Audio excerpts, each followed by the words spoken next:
е изгаснал от всички. Господи, защото отношението на църквата не е нито на обичане, нито на обслужване, нито пък в единство. Дори забравя, че Ти си любов и пример в живота. Аз съм омраза и благодарение на мен плодът на любовта е угаснал. Затова аз съм тук да сея омраза в сърцето на човека. Радост. Защо си загубила радостта си? Защото човекът е тъжен и мрачен, понеже няма надежда, а истинската вяра върви с надежда и радостно упование в Бога. Аз съм тъгата. Аз съм тъгата. Нося ти унизена горчивина. Карам лицето ти да бъде мило и да живееш в скръп. Мир. Защо си загубила мира с мен? Когато са в притеснения, болести и лишения, те не запазват мир, нито спокойствие. И сами се заплитат в незгодите и проблемите на деня. Аз съм смущение и работата ми е да безпокоя живота ви и да ви накарам да живеете в безпорядък. Дълготърпение. Защо плодът ти е изгаснал? Настъпиха трудни времена и те не можаха да издържат и не се понасят помежду си. Ако дойдат при мен, много разочарования те щяха да търпят, защото думата ти казва, че е необходимо търпение, за да изпълнят волята ти. Дойдоха трудни времена за вас, но вие не знаехте как да ги издържите. И се отдалечихте от вашия Бог и благодарение на това оставихте вратата отворена за мен във вашия живот. Добро поведение. Защо плодът ти е изгаснал? Днес повече от всякога трябва да има това чисто, честно и щедро поведение. Но те предпочитат да не изглеждат като теб и в живота им няма чистота и са забравили щедростта. За провала на твоя брат се радваш и помощ да бъдеш даже не се замисляш. И така врата на мен поквара ти отваряш. Вяра. Защо си загубила вярата си?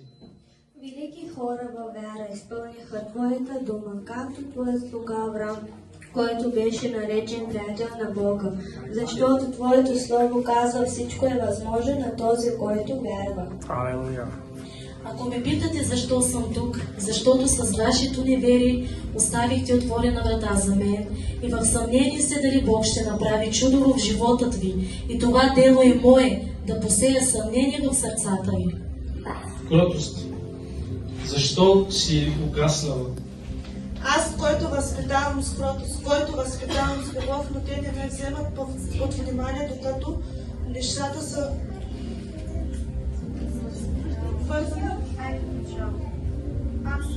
Аз, който възпитавам с любов, с кротост, който възпитавам с любов, но те не ме вземат под вниманието, докато и вършат неща без водени от Светия Дух. Аз съм гняв и благодарение на гнява нямате контрол над себе си и над животът си. Благоразумие. Защо си изгаснал? Виждам колко далече стигнал грехът, като няма контрол над желанието си. Забравиха, че благият разум пази до сквернен път. Плодът на смирението е оказан. Аз съм гордостта. Моята работа е да ви накарам да повярвате, че сте повече от брата си.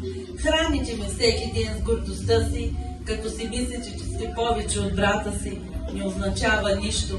След като с това отношение не растете духовно. Аз съм тук, за да разболея сърцата ви. Доброта. Защо си изгаснала? Господи, преди всичко трябва да се отнасят към братата си с доброта, но злото и егоизма надделява в тях и забравят Твоето слово, което казва: бъдете състрадателни и мили един към друг и простете се един на друг, както Христос ви е простил. Аз, злото, което ви карам в този свят, да се заблуждавате.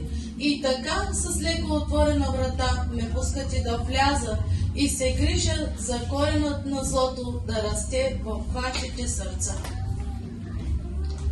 Ето днес съм тук с обновяване на Святия Дух да влезе надеждата.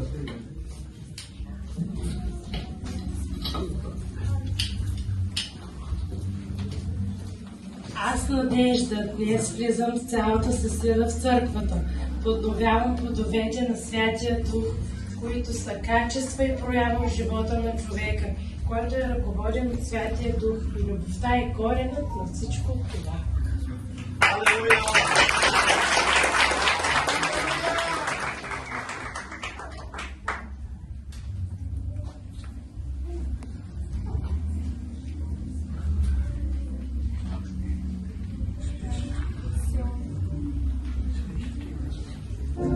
Църкво, църкво, ако вярваш ти, знай, че плодът ти ще се поднови.